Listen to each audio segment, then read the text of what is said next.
Daniel 6. Dhanieri mugomba reshumba. Zvakafadza Dhariasi kugadza machinda 120 kuti vatonge muushe hwose, navakuru 3 vaiva pamusoro pavo. Mumwe wavo akanga ari Dhanieri. Machinda aitsanangura zvose pamusoro pemabasa avo kwavari kuti mambo arege kurasikirwa.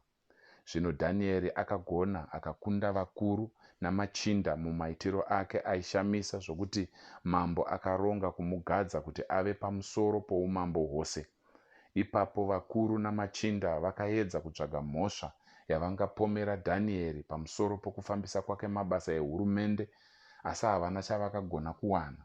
Havana kuwana uori maari, nokuti akanga akatendeka uye pasina uori kana kushaya hanya maari. Pakupedzisira varume ava vakati, hatingambowani hwaro hwokumupomera Dhanieri mhosva kunze kwechinhu chine chokuita nezvomurayiro waMwari wake. Saka vakuru namachinda vakaenda vose pamwe chete kuna mambo vakandoti, haiwa mambo Dhariasi, raramai nokusingaperi.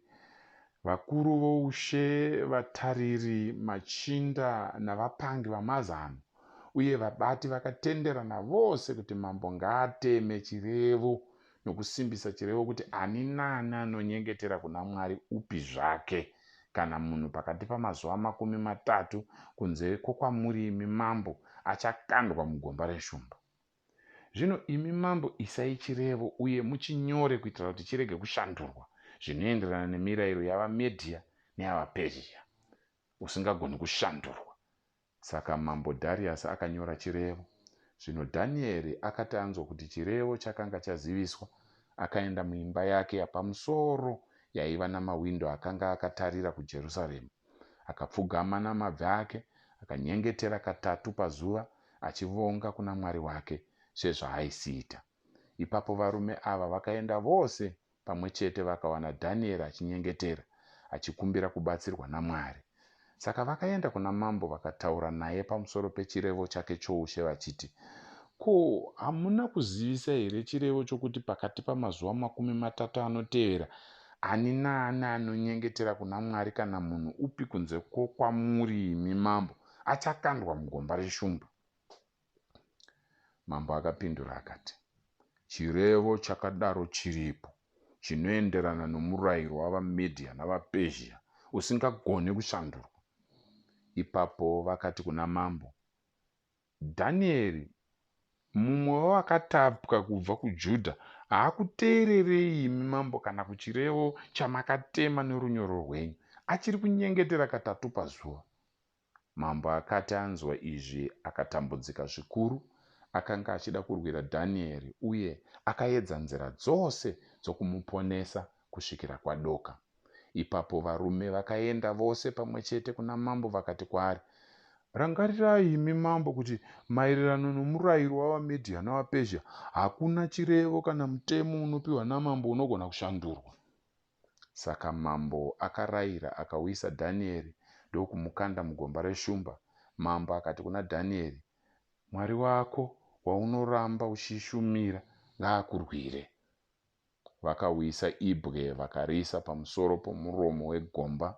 Mambo ndokurisimbisa nechisimbiso chake uye nezvisimbiso zvamakurukota ake kuitira kuti mamiriro aDhanieri arege kushandurwa. Ipapo mambo akadzokera kumuzinda wake akavata usiku hwose asina kudya uye hakuna chinhu chipi chaivaraidza chakauyiswa kwaari, uye akashayiwa hope. Panguva dzamambakwedza, mambo akamuka akamhanyira kugomba reshumba. Akati aswedera pagomba akadanidzira kuna Dhanieri nenzwi rokuchema achiti, Dhanieri, iwe muranda waMwari mupenyu, Mwari wako iye waunoshumira nguva dzose, agona kukurwira pamusoro pamuromo weshumba here? Dhanieri akapindura akati, imi mambo, raramai nekusingaperi. Mwari wangu akatuma mutumwa wake akadzivira miromo yeshumba.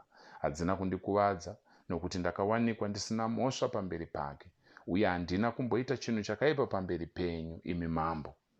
Mambo akafara zvikuru, akarayira kuti Dhanieri abudiswe mugomba, uye Dhanieri akati abudiswa mugomba, hakuna vanga rakawanikwa paari nokuti akanga avimba naMwari wake. Mambo akarayira kuti varume vakanga vapomera Dhanieri varwiswe uye kuti vakandwe mugomba reshumba pamwe chete navakadzi vavo navana vavo. Uye vasati vasvika pasi pegomba, shumba dzakavakurira dzikapwanya mapfupa avo ose. Ipapo mambo Dhariasi akanyorera vanhu vose nendudzi dzose navanhu vemitauro yose panyika yose achiti, mubudirire zvikuru kwazvo. Ndinotema chirevo chokuti munzvimbo dzose dzoumambo hwangu vanhu vanofanira kutya Mwari waDhanieri uye vamuremekedze, nokuti ndiye Mwari mupenyu anogara nokusingaperi. Umambo hwake haungaparadzwe, ushe hwake haungatongogumi. Anorwira uye anoponesa, anoita zviratidzo nezvishamiso mudenga napamusoro penyika. Akarwira Dhanieri pasimba reshumba. Saka Dhanieri akabudirira pamazuva okutonga kwaDhariasi nokutonga kwaSirasi muPezhia.